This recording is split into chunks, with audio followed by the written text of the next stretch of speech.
안녕하세요. 제 이름은 한유경입니다. 오늘 제 이야기를 들려드리려고 합니다.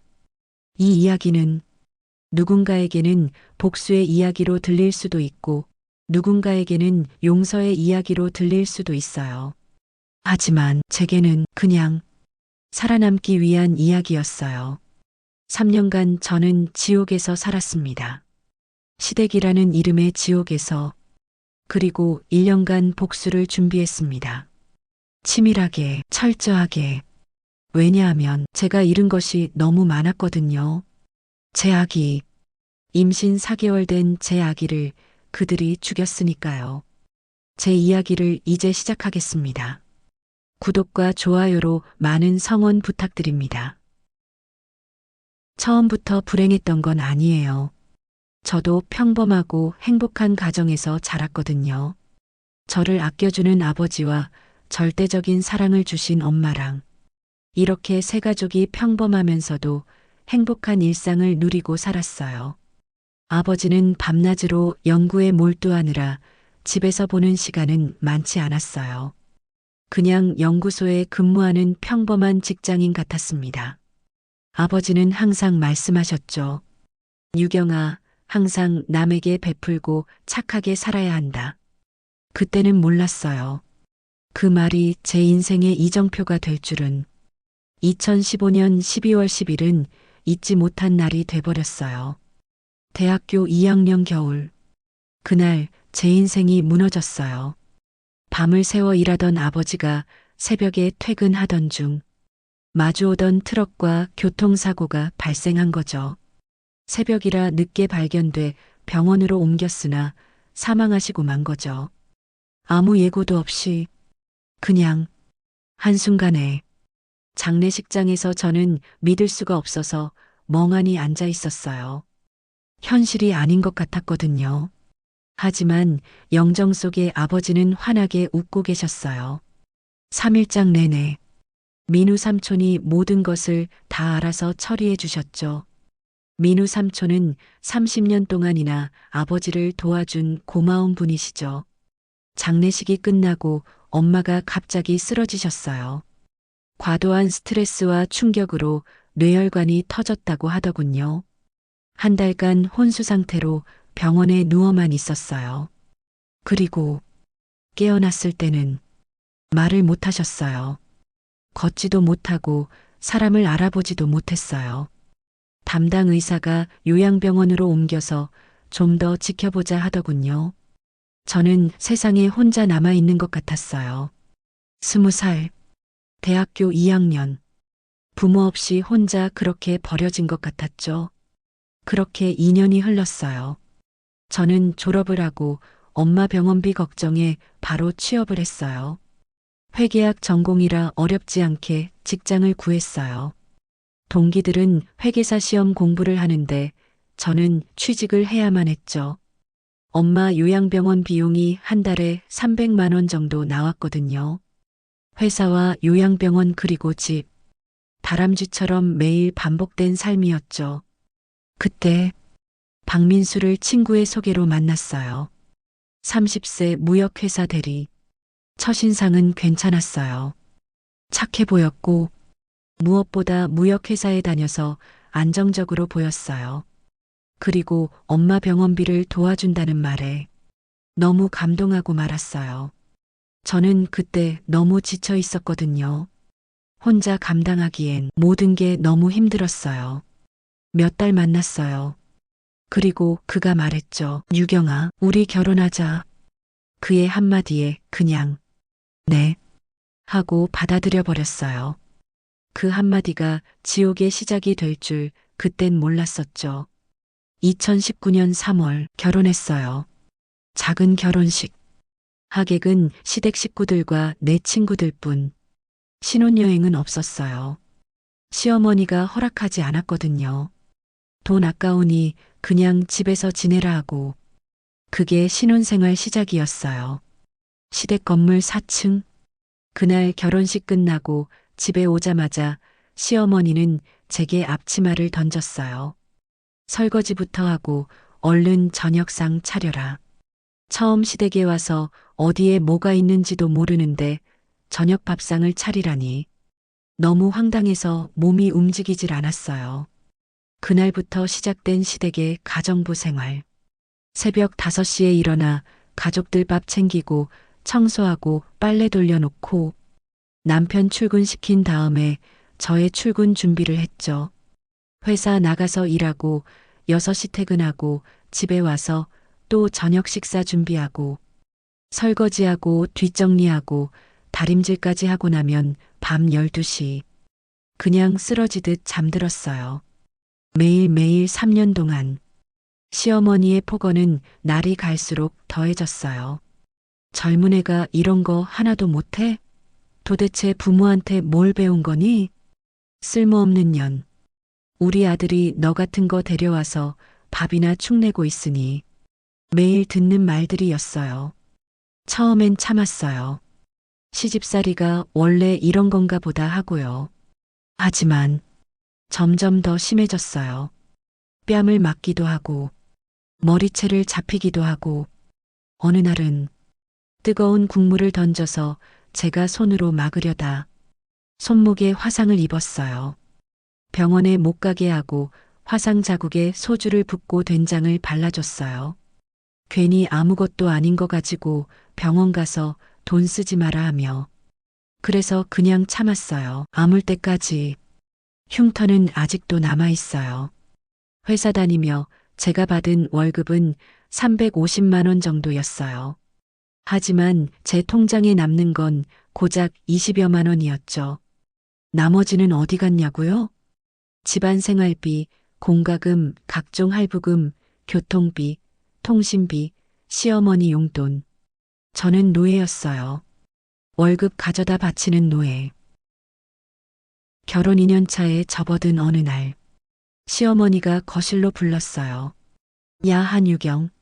남들처럼 나도 동남아 해외여행 한번 가려는데, 이번에 내 환갑 때 갈 수 있게 내가 좀 알아봐라. 해외여행을요? 그래. 친구들 모이면 며느리가 해외여행 보내줬다고 자랑인데. 난 친구들 그런 이야기 할 때마다 속상해서 미치겠다. 이번에 너도 다른 며느리들처럼 효도 한번 해라. 알겠지? 네. 대답은 했지만 걱정이었습니다. 퇴근하고 돌아온 남편에게 이야기했어요. 어떻게 하면 좋겠냐고. 남편은 전혀 관심이 없었어요. 응? 그건 내가 알아서 해야지. 왜 나한테 피곤하게 그래. 다음 날 여행사 여기저기 알아보고 견적을 받았습니다. 필리핀 3박 5일 일정, 한 명당 200만 원 정도. 시어머니, 남편 그리고 제까지 3명으로 하니 그런 대로 가능할 듯 싶었습니다. 그런데 다음 날 시어머니의 폭탄 발언. 야, 한유경. 내 친정 식구들 6명이랑 친구들 5명, 그리고 민수랑 진아 식구. 총 15명으로 예약해라. 몇 명 안 되니 많은 돈은 들진 않을 거다. 네. 앞이 캄캄했어요. 그날 저녁 남편과 상의를 했어요. 어머님, 해외여행 인원이 15명이라 돈이 많이 들어가는데 어떡하지? 그건 내가 알아서 하라니깐 왜 자꾸 나한테 물어? 그럼 그 많은 돈을 내가 어떻게 구해? 대출하면 되잖아. 엄마가 너한테 효도받고 싶어 하니깐 내가 알아서 해. 일단 알아보고 나중에 이야기할게요. 기가 막혔어요. 대출로 해외여행을 가는 게 말이 되나요? 여기저기 여행사에서 견적서를 받았어요. 총 비용은 3천만 원 정도 되더군요. 일단 1천만 원은 저의 비상금을 넣기로 하고 나머지 2천만 원은 회사 주거래 은행에 신용대출을 신청했어요. 대출 한도가 2천만 원이었어요. 그날 대출금 입금되어 여행사에 계약금을 보냈어요. 여행 일주일 전, 시어머니는 또 저의 속을 뒤집었어요. 회갑잔치를 안 하니 지인들에게 줄 선물 100개 정도만 준비해라. 싸구려 우산 같은 거 말고 고급 스카프로 준비해. 사무실 출근해서 회갑 답례품 검색해서 보니깐 100개 정도에 1,000만 원쯤 하더라고요. 퇴근 후 직접 답례품 가게 방문해서 샘플을 2가지 정도 준비해서 집으로 왔습니다. 시어머니에게 고르라고 하려고요. 역시 시어머니는 화려하지만 좀 더 저렴한 걸 고르더군요. 반갑되는 거로요. 그렇지만 답례품만으로도 500만 원이 추가되어 마음이 무거웠습니다. 다음 날 여행사에서 여행자 명단을 요구해서 시어머니께 전화를 했어요. 어머님, 여행사에서 참석 인원 명단을 보내달라고 하네요. 그래, 알았다. 이따 저녁에 줄게. 명단을 보고 놀랐어요. 제 이름이 안 보였어요. 어머님, 참석 명단에 제 이름이 없어요. 야, 너까지 여행 따라오면 이 집은 누가 지키냐? 너무 어처구니가 없어 저는 할 말을 잃어버렸습니다. 저는 생각했어요. 어차피 잘된 것일 수도 있어. 차라리 요양병원에 가서 엄마랑 있는 게 더 나을 수도 있겠어. 여행 출발하는 날 집 앞에서 배웅을 하는데 남편은 뒤도 돌아보지 않았어요. 저는 곧바로 요양병원으로 갔습니다. 수척해진 엄마 얼굴을 보며 두 손을 꼭 잡았습니다. 엄마 미안해. 이쁘게 잘 키워주셨는데 이렇게 살고 있어요. 엄마는 두 눈만 동그랗게 뜨고 계셨지만 저를 알아보지 못하셨어요. 그날은 엄마 두 손을 잡고 간이 침대에서 뜬 눈으로 밤을 새웠어요. 아침이 되어 병원을 나서는데 유난히 속이 메스꺼웠습니다. 그러고 보니 생리를 안 한 지가 벌써 3개월이 넘은 것 같았어요. 산부인과를 방문했는데 임신 4개월이 넘었다네요.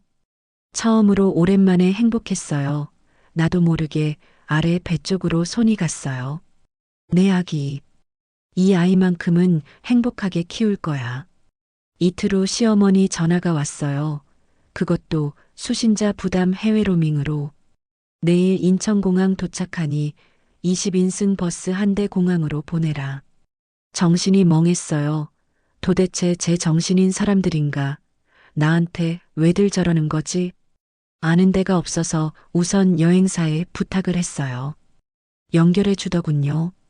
20인승 버스에 40만 원이라 카드로 결제를 했어요. 모든 걸 좋게 생각하기로 했어요. 우리 아기를 위해서. 다음 날 저녁 가족들 앞에서 임신 4개월이라고 말했습니다. 이상하게도 다들 별 반응이 없었어요. 시큰둥한 반응이었습니다. 서운했어요. 아기는 집안의 축복이라 생각했어요. 다들 축하해 줄 거라 생각했어요. 그런데 현실은 전혀 아니었습니다. 임신 5개월째였습니다. 그날도 일찍 집안일을 마치고 출근하려고 혼자만 서두르고 있었죠.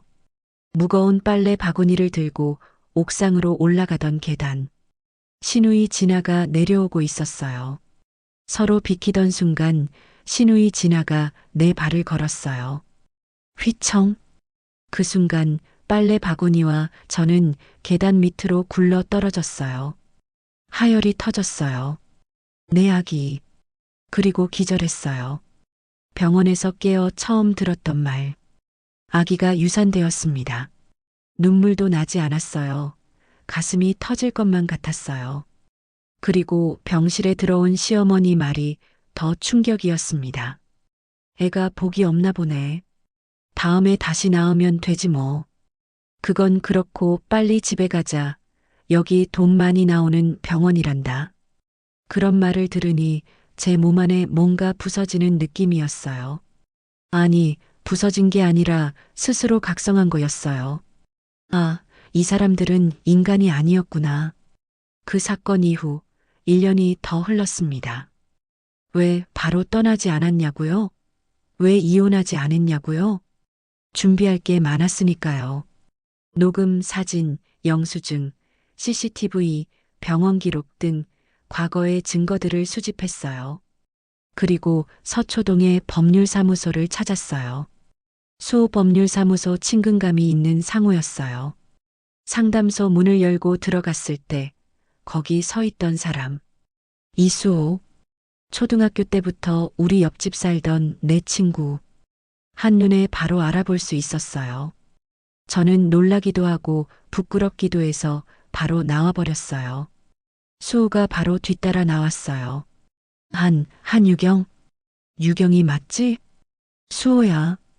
그 한마디 하고 쓰러지듯 울었어요. 수호가 저를 부축하여 상담실로 안내했어요. 제 손목이 흉터를 봤어요. 수척한 제 얼굴을 봤어요. 비쩍 마른 제 몸을 봤어요. 유경아, 대체 그동안 뭔 일이 있었던 거야? 제 마음은 그냥 무너졌어요. 수호야. 전 아무 말도 못했어요. 수호가 제 손을 꼭 쥐고 있었습니다. 누가 이랬어? 대체 누가? 전 그제서야 모든 걸 말했어요. 3년간의 학대, 폭언, 폭행, 제 급여 사용처, 시어머니 회감 여행, 그리고 내 아기 계단에서 다 말하는데 시간이 오래 걸렸어요. 수호는 듣는 내내 계속 울었어요. 다 듣고 나서 수호가 말했어요. 유경아, 미안해. 왜 내가 미안해? 널 지켜주지 못해서. 7년 전에 그 결혼 내가 말렸어야 했어. 그리고 내 아빠가 내게 널 부탁했었어. 지켜주라고, 천천히 기다리라고. 하지만 난 널 지키지 못했어. 미안해, 유경아, 정말 미안해. 그 순간 제 마음이 무너졌어요. 며칠 후, 수호가 저를 사무실로 불렀어요. 책상 위에 서류들이 잔뜩 쌓여 있었어요. 유경아, 회장님이, 아니, 내 아버지가 나한테 맡기신 것들이야. 그동안 내가 관리해 왔어. 나중에 내가 찾아오면 건네주라고 하신 거야. 그리고 난 회장님이 돌아가신지도 몰랐어. 나 대학 졸업 때까지 학비를 다 대주셨는데 가시는 길 배웅도 못 해드렸어. 감사하다는 인사도 못 드렸는데. 수호는 계속 울먹였어요. 마치 자신의 아버지가 돌아가신 것처럼요. 서류 더미 위에 2개의 USB가 있었습니다. 빨간색과 검정색, 그리고 편지 봉투.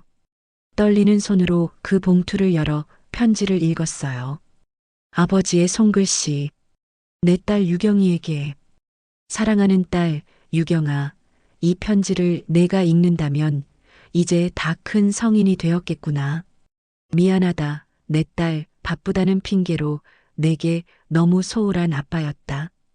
이번 신제품 개발 끝나면 같이 여행도 많이 다니고 대화도 자주 하자꾸나. 그리고 아빠의 모든 걸 수호에게 맡겼다. 수호는 아빠가 믿는 친구란다. 그래서 이 모든 걸 맡기고 미래의 어른이 된 내게 전해달라고 믿고 맡겼단다. 빨간색 USB는 수호랑 민우 삼촌이랑 같이 보거라. 검정색은 나중에. 내가 진짜 어른이 되었을 때 봐야 한다. 아빠는 항상 내 곁에 있을 거야. 사랑한다, 내 딸 유경. 저는 편지를 들고 한참 내내 울었어요.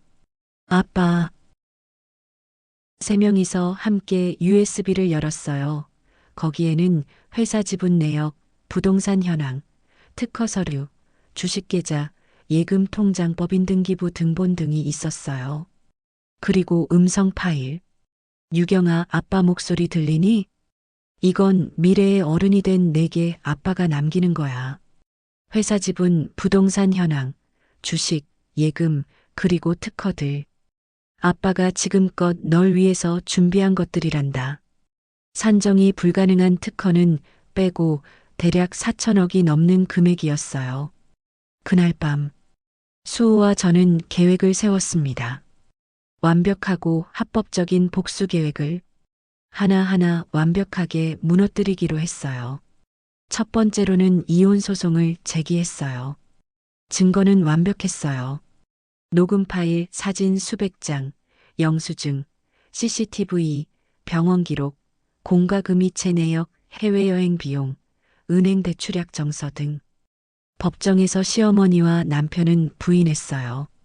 우린 그런 적 없어요. 하지만 녹음 파일이 재생되고 법정 화면에 증거들이 뜨자 놀라는 표정들이었죠. 이것도 못해, 쓸모없는 년. 우리 아들이 너 같은 년 데려다가 밥만 축내다니. 부모도 없고 배운 것도 없는 애가 우리 집안을 망신시키고 다녀. 법정이 조용해졌어요. 판결. 원고 승소, 위자료 2억, 소송 비용은 피고가 부담한다. 승소했어요. 물론 시어머니는 한 푼도 줄 수 없다며 법정에서 소란을 피워 쫓겨났지만 박민수는 위자료와 소송 비용 마련을 위해 시어머니 건물을 담보로 2억을 대출했어요. 두 번째로는 박민수 급여 수입을 없애버리기로 했어요. 수호가 박민수가 다니는 회사 재정 상태와 인수 금액을 산정해 보기로 했죠. 대한무역. 자산 20억에 부채가 40억인데 현재 상환 압력이 들어오고 있었어요. 완벽한 타이밍이었어요. 수호가 대한무역 최강우 대표를 만나기로 했어요. 최 대표님, 유경자산관리 법률대리인 이수호 변호사입니다. 피곤해 보이는 최강우는 귀찮다는 듯이 한 손으로 귀를 후벼 파고 있었어요. 하지만 수호의 다음 제안에 자세를 고쳐 앉았어요. 회사 은행 대출금과 사채 총 40억을 유경자산에서 상환하고 운영자금 10억까지 총 50억 원을 투자하겠습니다. 뭐라고요? 말씀드린 그대로입니다. 대신 대한무역 지분 62%를 저희에게 양도하시고 최 대표님은 계속 이 회사를 운영하시면 됩니다. 눈이 번쩍 뜨이는 제안이었지만 최강우는 믿지 못하는 눈치였다. 그동안 대한무역에서 오퍼하던 일화전력의 전압, 변압기 수출 물량 전체를 이곳으로 일원화하고 총 수출 대금의 5%를 이익금으로 보장하겠습니다. 계약은 일사천리로 진행되었고 저는 대한무역의 최대 주주가 되었어요. 일주일 후 인사이동 때 박민수를 대기 발령 조치했어요. 향후 보직이 없을 시 해고하기로 했죠. 저는 복수하고 있었어요.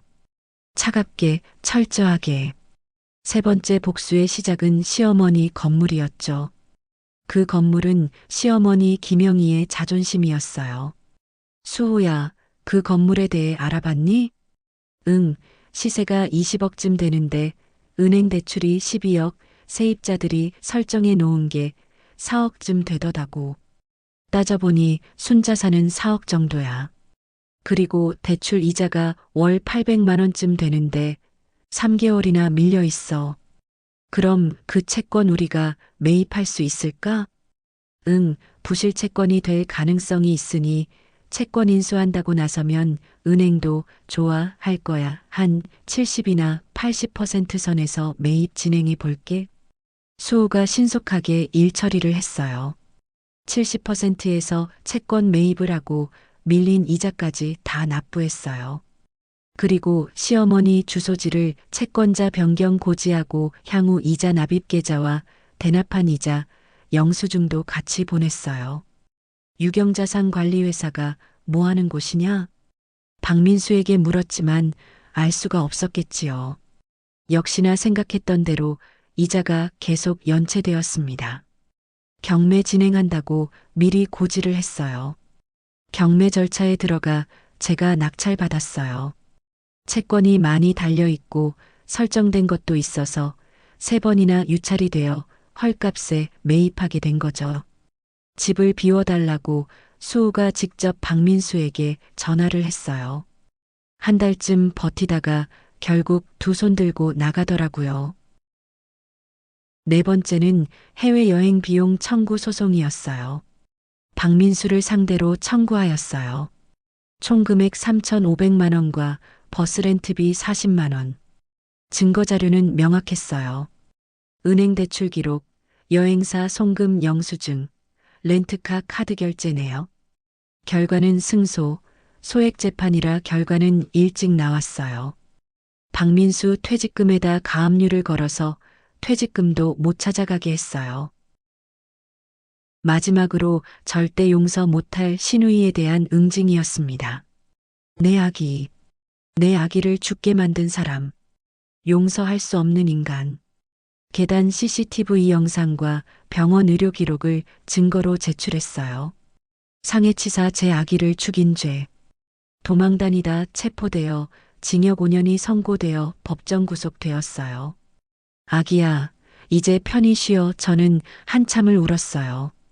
건물에서 쫓겨난 김영희는 고시원에서 살며 감자탕집 주방 일을 하고, 회사에서 해고된 박민수는 건설 현장에서 철근을 옮기는 막노동을 하더구요. 복수는 완벽했어요. 시댁은 완전히 무너졌어요.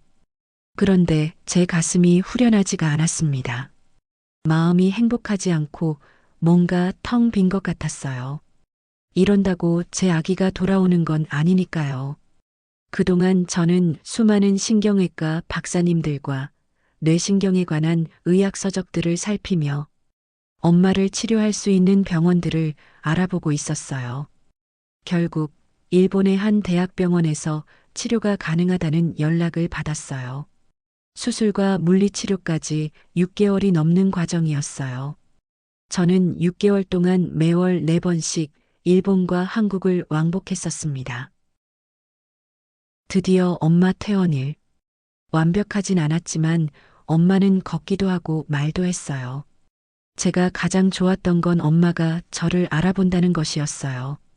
엄마와 함께 인천공항에 도착했을 때 수호가 손을 흔들고 있었어요. 수호가 웃으면서 엄마에게 인사들 했어요. 퇴원 축하드려요. 어머니, 저 세탁소 집 아들 수호입니다. 엄마는 대답 대신 미소를 내보이셨어요. 예전 살던 우리 집으로 엄마를 모셨습니다. 그동안 집 수리하는데 3개월이나 걸렸어요. 엄마 지내는데 불편하지 않게 바닥에 걸리는 턱도 없애고 페인트나 벽지도 밝은 색으로 교체했어요. 엄마가 집으로 돌아온 날 저는 아빠의 검정색 USB를 확인했어요. 거기에는 아빠의 목표가 들어 있었어요. 2가지였죠. 한정우 기술 아카데미 설립과 제 이름으로 된 장학재단 설립이었어요. 네, 아빠, 제가 꼭 이루어 드릴게요. 그런데 뭘 해도 기분이 깔끔하지가 않았어요. 저는 하나의 결심을 굳혔습니다. 다음 날, 저는 시어머니가 일하는 감자탕 집을 방문했어요. 6개월이 지난 지금까지도 일하고 있는지 확인하고 싶었어요. 열심히 하고 있었어요. 이제 좀 능숙해진 듯 보였어요. 박민수가 일하던 막노동 현장도 가보았어요. 그는 한쪽에 쪼그리고 앉아서 김밥을 먹고 있었죠. 저와 박민수의 눈이 마주쳤어요. 제가 그에게 다가갔어요. 박민수 씨, 아직 살만하신가요? 제가 싸늘하게 말했어요. 박민수는 그 자리에서 무릎을 꿇으며 고개를 숙였어요. 유경아, 미안해. 그동안 내게 했던 내 행동에 대해 뼈저리게 후회하고 있어. 용서 같은 건 바라지도 않아. 정말 미안해. 박민수가 진정으로 뉘우치는 것 같았습니다. 그의 눈물에서 전 용서라는 단어를 떠올렸어요. 그리고 노란 봉투에 든 서류를 박민수에게 건네주었어요. 그건 예전 시어머니 건물 등기부등본과 명예 이전 서류였습니다. 내 아기랑 내가 이제 당신 가족을 용서하기로 했어요. 그리고 이 건물을 다시 돌려줄 테니 이젠 사람답게 사세요. 편의점은 직접 운영해 보시고 나머지 세입자 월세는 받아서 제 회사로 입금하세요. 고마워, 유경아. 평생 감사하고 뉘우치며 살아갈게. 집으로 돌아오는 길 마음이 훨씬 가벼웠어요. 이제 어느 정도 정리가 끝나고 회사로 갔어요. 민우 삼촌이 마중 나와 있었어요. 민우 삼촌 항상 보면 반가운 분이셨어요. 민우 삼촌 사무실로 가서 아빠의 계획을 이야기했어요. 응, 유경아, 형님이 젊은 시절부터 꿈꿔왔던 거야. USB 내용 대부분을 아빠의 계획을 알고 계셨어요. 이민우 부사장, 제겐 민우 삼촌, 아빠의 의형제. 평택 공장 뒤쪽 야산을 보여주셨어요. 거기엔 벌써 중장비들이 공사를 하고 있었습니다. 한정우 기술 아카데미, 한유경장학재단 설립 현장. 삼촌. 저는 너무 감격해서 민우 삼촌을 보며 눈물을 흘렸어요. 6개월 후 두 건물은 쌍둥이처럼 마주보고 세워졌어요. 민우 삼촌, 아빠께서 남기신 내용이 더 있어요. 민우 삼촌을 일화전력 대표이사로 선임하고 전체 지분 중 30%를 드리라고. 한정우 기술 아카데미는 일화전력 소속으로 두고 기술인 재양성에 힘쓰고 장학재단은 제가 맡아서 운영하라고 하셨어요. 형님. 한 달 후 수호와 저는 결혼을 했어요. 한유경장학재단 뒤편 잔디광장에서 회사 직원들과 지인들을 모시고 하객석에 예전 시어머니와 박민수가 박수 치는 게 보였어요. 저는 그들을 향해 가볍게 목례를 했어요. 신혼여행은 또 못 갔어요. 장학재단과 아카데미 일이 너무 바빴어요. 뉴스와 인터넷에서 연일 방송하고 취재에 올리니 개원한 지 한 달 만에 전국에서 신청이 쇄도하여 신청 서류 분류하는데도 밤을 샐 지경이거든요. 결혼식을 마치고 웨딩드레스를 입은 채 엄마를 모시고 수호와 함께 아빠 묘소로 올랐어요. 뒤늦게 민우 삼촌이 아빠 영정 사진을 가지고 뛰어왔어요. 형님, 이제 편히 쉬십시오. 유경이도 다 컸고 형님이 원하시던 사위 수호도 여기 있어요. 형수님도 이제 많이 좋아지셨고요. 묘비를 닦으시던 엄마가 오열하며 주저앉았어요. 민우 삼촌이 가까스로 부축했어요. 아빠, 저 유경이 왔어요. 아빠가 학비 대주신 수호도 같이 왔어요. 아빠가 사윗감으로 생각하셨던 우리 오늘 결혼했어요. 축하해줘 아빠. 수호가 아버지의 묘 앞에 절을 했어요. 회장님, 약속 지켰습니다. 유경이 지켰습니다. 앞으로도 평생 옆에서 지키겠습니다. 수옥이 울먹이며 고개를 숙였습니다. 옆에서 엄마가 제 손을 꼭 잡았어요. 여보, 우리 딸 결혼했어요. 당신이 원하던 사위 수호한테요. 그리고 우리 딸이 당신이 원하던 거 다 이뤄냈어요. 장학재단이랑 기술아카데미. 그리고 용서도 했어요. 우리 딸 강하게 잘 컸어요. 그때 석양이 구름 사이로 비쳤어요. 그 빛 속에서 환하게 웃는 아버지의 웃는 얼굴이 보였어요. 아빠 고마워요. 수호 보내주셔서 10년간 저를 지켜주셔서 그리고 사랑해요. 바람이 따뜻하게 우리 가족을 감싸는 듯 했어요. 아빠의 목소리가 들리는 듯 했어요. 잘했다, 딸아, 대견하구나. 고맙다, 수호야, 유경이 잘 부탁한다. 여러분, 감사합니다.